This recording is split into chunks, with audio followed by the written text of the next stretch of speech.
At the time of its release, Casablanca won Oscars for Best Picture, Best Director, and Best Screenplay. Just desserts for a classic film that continues to enthrall audiences and win awards to this day. Recently, the American Film Institute named Casablanca number 2 of the top 100 American films. An enduring classic, but who knew? At the time of its release, it was just another movie from a Hollywood dream factory. By now, we've all heard of Rick's Cafe. But just what is the allure that has kept us coming back, time and time again? Is it the spirit of wartime patriotism? The intrigue and danger of the mysterious desert locale? Or is it the desperation of star-crossed lovers trapped in Casablanca? Perhaps it's just the themes of lost love and redemption that people respond to. It's a strange mix within that movie of personalities and story and music that seem to come together unexpectedly. Casablanca has a great story, marvelous characters, interesting melodrama. The thing moves like gangbusters. The backdrop still works, even though it's dated, but it goes beyond that. It transcends the period. It seems incredible now, but every major studio made a picture a week, 50 pictures a year. When we were shooting Casablanca, it was just one of the 50. Hollywood, 1942. The studio system was at its peak. Samuel Goldwyn, David O. Selznick, Louis B. Mayer. These were the titans behind Hollywood's golden era and the greatest movies ever made. Over at Warner Brothers, studio chief Jack Warner certainly earned his place among these legendary movie moguls. And as his right-hand man, executive in charge of production, Hal B. Wallace. Jack Warner made a lot of the financial decisions, of course, but Hal Wallace was the one that was running the studio. Wallace okayed every script, every makeup, every dress, every suit. In those days, the major studios were run like that. It was basically Hal Wallace's determination and his instinct for this thing that really made Casablanca the classic that it is. Casablanca was just another place on the map until Wallace got his hands on a play entitled Everybody Comes to Rick's. I used to be sent to New York once a year to look at new plays and try to find new material. And I saw this Everybody Comes to Rick's play, unproduced play. It had been written by Murray Burnett and Joan Allison, but it never got produced. Based upon the travels of playwright Murray Burnett, Everybody Comes to Rick's was a story born directly out of the fear and chaos of a people without hope. Well, originally, he and his wife had gone over to Europe, and this was in the late 30s. And his wife had relatives there. And he was able to see firsthand in Vienna and elsewhere what was happening with the refugee movement. I was upset. I had no idea I was going to write a play, an anti-Nazi play, or a political play. I was ill. I literally got ill. On that same European trip, when I was in the south of France, my friends from Antwerp, from Belgium, said, hey, let's go out tonight to a nightclub, to Cap Ferrat. And we went to Cap Ferrat, to a nightclub. There was a black man at the piano. And I said to my first wife, gee, what a setting for a play. I took it back to the coast with me, and I gave it to my boss, who was Hal Wallace, and we decided to make it. Jack Warner paid more for Everybody Comes to Rick's than had ever been paid for an unproduced play. And true to Hollywood form, a name change was imminent. There had been a very successful picture just a few years before this called Algiers, with Hedy Lamarr, Charles Boyer, the Kasbah, and it conjures up all kinds of romantic, exotic locales, you know. So it occurred to Hal Wallace and others that perhaps the title would be much more potent if they called it Casablanca. Casablanca was invaded at the time the picture came out, and so that was a great title, Casablanca. People knew about Casablanca. You see, they had two things to cover: the conditions of the world regarding the war, and also what was happening. And so they didn't know, they had to watch it day by day. I think that it was very timely.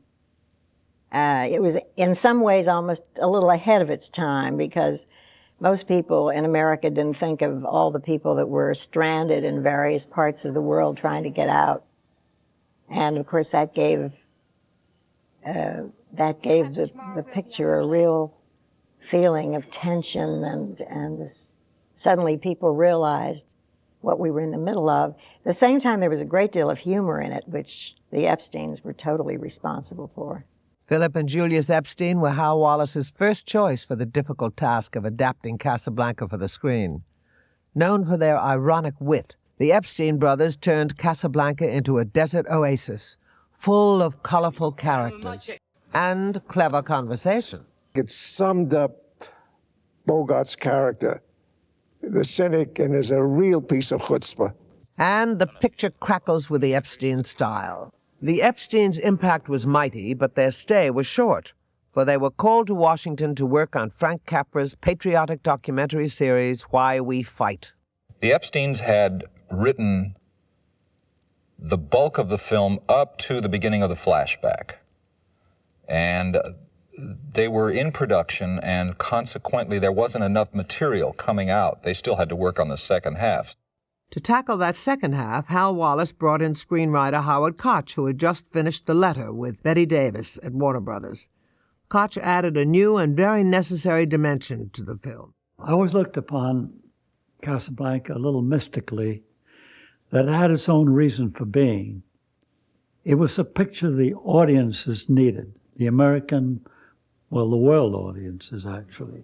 What it said was that there were values that were worth making sacrifices for. And it said it in a very entertaining way. But that was basically what it said. If Casablanca had ended, in my opinion, with Bogart going off with Bergman, the romantic ending, this wouldn't have happened. There wouldn't be any legend today. It's Koch's contribution that makes Rick the sort of very mysterious, liberal sort of man that he is, a bitter man, but always on the side of the right side. There was a gentleman on the lot by the name of Casey Robinson, also under contract to Warner Brothers, who had done some of the big Bette Davis pictures, among many other things. And he was given the material to read, a kind of a synthesis of what the Epsteins were doing and what Howard Koch was doing. And he thought the comedy was great, he thought the melodrama was terrific, but he said, indeed, the romantic aspect, the love story, is weak. So they put him on the picture, and he gave his attention to the romantic scenes, to the flashback, adding more scenes with Rick and Ilsa. The flashback sequence in Casablanca when they go to Paris, the entire thing is done almost entirely with music. And it's Steiner, of course, that wrote the music. He knew how to, he was a master at orchestration. He was a master at taking popular songs of the time and making them sound like they were written specifically for what he was doing. Max Steiner was Hal Wallace's favorite composer. Indeed, he was everybody's favorite composer at Warner Brothers. His stunning score dominates the Paris flashback and sets the mood for one of the screen's greatest romances. He was always on the cutting edge with all of his scores. And he had a great facility for working a tune into a picture. The way he worked in as time goes by, you hear fragments of it here and there, and it's really masterful what he did. As time goes by, it was never, when it first came out in 1931, it was never a big hit. Did all right, but it wasn't a big hit. Of course, Casablanca gave it a renewed interest, and people, were suddenly aware of as time goes by. It still had a nostalgic quality about it, however, which was essential. The picture was over, and they were saying that maybe Max would replace that song, as time goes by, with his own. But as it turned out, it was tied into the film so tightly that they would have had to have got Ingrid Bergman back. In the meantime, she had cut her hair, and so it just didn't work. And so finally, it ended up with the as time goes by as the song. You can't hear this song as time goes by without having some kind of an instant recall. And I think that's what, to get all the elements together to create that powerful image, that's what a song takes, needs to become a standard. As time goes by. Paris, a place for living and loving. Suddenly, lives shattered and lovers torn apart. Everyone can identify with Rick and Ilsa's ill-fated love affair. And it's hard to think of Casablanca without the unforgettable performances of Humphrey Bogart, Ingrid Bergman, and Paul Henreid. But as the screenplay was being adapted, Warner Brothers announced the stars of the picture: Dennis Morgan, Ann Sheridan, and Ronald Reagan. I've read stories and I've heard talk that Ronald Reagan was considered for lead, that George Raft turned her down.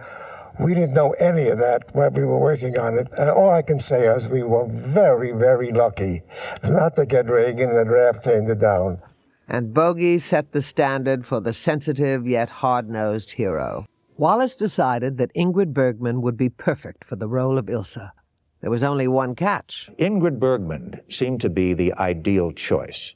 But David O. Selznick had Ingrid Bergman under contract. So the deal was, between Selznick and Hal Wallis, that Selznick would loan Ingrid Bergman for Casablanca, and Warner's would loan Olivia de Havilland to David O. Selznick. Well, my brother and I were called into Hal Wallis's office, and he said, Selznick wants to hear the story before he'll give us Bergman.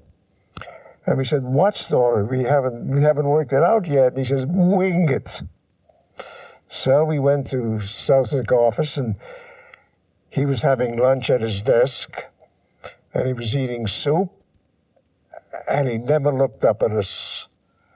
He said, go ahead. And we said, you know, it's Casablanca, and the refugees are coming in, and they're in trouble, and they have to get out, and they have letters of transit, and some couriers have been murdered, and there's a man who sells the letters of transit, and there's a Bulgarian couple comes. I keep on talking, and I suddenly realized that I've talked about a half hour or 45 minutes of the story, and Bergman's character hasn't appeared yet, and he hasn't looked up at us yet. So I said, oh, here comes the key word. I said, oh, mad. It's going to be a lot of mad like Algiers, a lot of cigarette smoking, guitar. And he looked up and he nodded, and we knew we had Bergman. Said Hal Wallis, she's the only actress with the luminous quality, the warmth and tenderness for the role. I can't possibly give you an objective opinion because it's impossible to see a movie with your mother in it and be objective. I have to be subjective. And of course, I think she looks ravishing in every scene. There were a tremendous number of Bergman fans and Bogart fans. So, you know, people used to go to see stars in those days, not so much the picture. They would go for the star. Bogart and Bergman, and the rest is cinematic history. The chemistry between Bogart and Bergman, I think, was apparent from the very beginning of shooting. There are times when actors and actresses just click, even though they have very little in common with each other. I don't think there was a relationship with Humphrey Bogart off the set. I think that's acting. They were acting. Ilsa, in love with one man and devoted to the cause of another. Resistance leader Victor Laszlo, portrayed by the dashing Paul Henreid. Paul Henreid was now doing Now Voyager, the Bette Davis picture at Warner Brothers, and they were looking at the dailies saying, this guy's terrific, he's marvelous, he'd be ideal for Laszlo. But he was under contract to RKO Radio Pictures. He'd been loaned out for Now Voyager. So what happened is they convinced Paul Henreid to take third billing, but co-starring billing. The stars were supported by a superlative backdrop, a stellar roll call of Hollywood's finest actors. Who can forget Sidney Greenstreet as the unscrupulous Ferrari, Peter Lorre as the scheming Ugarte, Conrad Veidt as the villainous Strasser, Dooley Wilson as Rick's trusted friend, and the unflappable Claude Rains. This is a very exciting set because you had all types of actors, all types of uniforms. You had French sailors, French soldiers. You had American. It was a fantastic set to be working on. Orchestrating the activity on the set was director Michael Curtiz. The king of Warner Brothers action pictures, Curtiz was the man behind such blockbusters as Captain Blood and The Adventures of Robin Hood. Mike Curtiz was the busiest man on the set. He was running all over the place like he was being chased by someone. But if you didn't work right, he would let you know. But if you worked right, he had a habit of saying, good, good, good, good. He was always talking to himself. But he was very good, and he knew his business. He came over from Europe because Warner's wanted somebody like Lubitsch, and he came in here with an accent, only his accent was so thick, nobody knew what the hell he's talking about. I liked Mike. I had great respect for him. And although I don't think he was one of the world's great directors to work with artists, he was technically as proficient a director as ever I've worked with. Curtiz's use of shadow, camera movement, and his knack for rapid pacing all combined to give Casablanca the look that has become its trademark. Curtiz also proved himself to be adept at some classic Hollywood trickery. That whole airport took place on a stage. We had a cutout plane, but the plane was in perspective. Mike said, I'd like to have some mechanics working around the plane so it isn't just sitting there. And that's when we came to the conclusion that if you had a normal-sized individual by the plane, it would look ridiculous. So we ended up finding some midgets to portray the mechanics so that the whole thing was in perspective. When I walked in there and looked out there and looked out through the hangar doors out to the field that they had and saw an airplane and people walking around, and the airplane was a cutout, and the people were midgets, I said, I've seen everything. I've seen everything. It was fantastic. Michael Curtiz was a dynamic filmmaker, a commanding presence who also had a colorful way of speaking. Now, I'd been told that this picture was to be done of all the dialogue live, nothing to be post-sync, put in later. It had to be done on the set, clean, and perfect. And we got through about 4 lines, and one of those big arcs started going, wah, wah, wah. And one came yelling and screaming at me. When he got mad, he had a bald head, and his veins stuck out in his head, and his eyes popped out, and he came right up to my face yelling, God damn you, sir, God damn you dumb, you idiot, you fool, you ruined my picture, my beautiful actress with the greatest scene in the picture, and you stopped the scene, you are dumb. And then I tried to say, well, Mike, they told me, and he says, shut up, to hell with you. And I thought, well, this is it. So I went back at him, to hell with you, to hell with you, to hell with you, and to hell with you, sir. And the set died. You could hear a pin drop. There was absolute chaos as to the approach they were going to take and whether or not this was going to work, and there were constant revisions of the script right on the set. The writers never knew what happened to these characters. Every day there was a different kind of, ending to the story. She was very uncomfortable. My mother felt very uncomfortable, she said, making the movie because she was so insecure with the filmmakers who didn't seem to know what they had in mind. In addition to routine changes, the script was revised to meet the demands of censor Joseph Breen. To accommodate the Breen office, overt sexuality contained within the play was cleverly transformed into subtle innuendo. The Breen office at the time said, make sure that there's no suggestion in the audience's mind that they went to bed together. And we said, fine, because we knew that the audience would make up their own mind and each would have their bed scene in their own imagination, which was much better than actually showing it, I think. Warner Brothers was firmly dedicated to the war effort, and Casablanca was no exception. I cried when I wrote it. I literally cried when I wrote it. Tears. Actual tears. I was writing and I cried. It was that powerful to me, and it was that powerful in the film.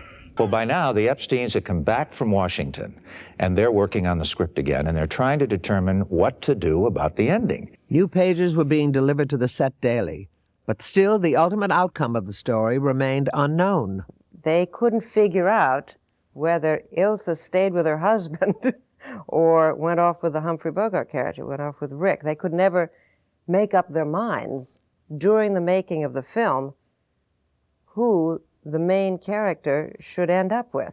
She said, I said to the Epstein brothers, who do I go off with at the end, Henreid or Bogart?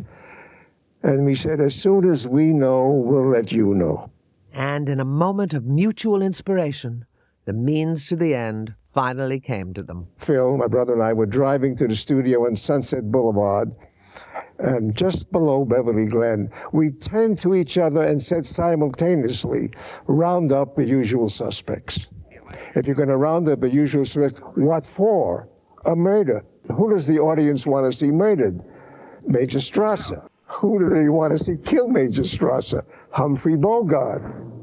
And who do they want to see round out the whole thing? Claude Rains with the line, round up the usual suspects. We were walking from the commissary one day, and we hear voices hailing us, and we turn, and there's Michael Curtiz, the director, and Hal Wallace running towards us, and their faces are white. He said, your ending does not work.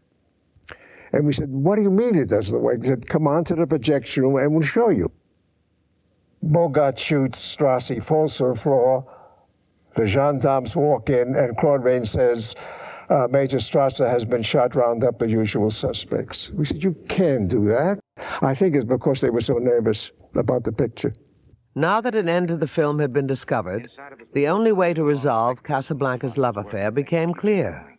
You know, it's an ideal ending because you have something for everybody, really. I think it's a film that sort of resonates within you, and as you get older, you appreciate more things in it.